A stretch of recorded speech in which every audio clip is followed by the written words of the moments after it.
Visa news Hyderabad लॻे ॻोठ भलीरिनो काका जे नौजवान नारी अलीशा काका जे मुबैना तौर अगवा थियण जो मामलो।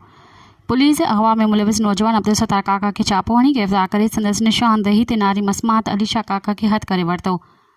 पुलिस जवाबदार अब्दुल सत्तार काका वल्द जहांगीर काका ऐं ॿिनि नामालूम मुलज़िमनि जे ख़िलाफ़ FIR नंबर 90/2024 कलम 365 B 34 PPC दाख़िल कई आहे।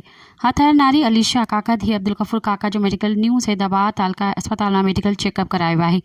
पुलिस नारी आयशा काका के सिविल जज ऐं जुडिशियल मैजिस्ट्रेट 2 न्यूज़ हैदराबाद मां इक़बाली बयान 164 करायो आहे। कोर्ट अंदर नारी अलीशा काका मुलज़िम अब्दुल सत्तार काका ऐं संदसि ॿिनि नामालूम साथियुनि मथां खेसि ज़बरदस्ती अगवा करे गुम करण जो इल्ज़ाम हयो ऐं पंहिंजे वालिदैन जे हवाले करे छॾण जी ख़्वाहिश ज़ाहिर कई, जंहिं ते कोर्ट सगोरी खेसि वालिदैन सां गॾु वञण जो हुकुम कयो आहे, जॾहिं त गिरफ़्तार मुलज़िम अब्दुल सत्तार काका खे पुलिस रिमांड ते इंक्वायरी करण लाइ पुलिस जे हवाले कयो आहे। मज़ीद ख़बरनि ऐं तफ़सीलात लाइ विज़िट कयो असांजी वेबसाइट www.awamiNewsHD.com ऐं ॾिसंदा रहो अवामी न्यूज़ HD।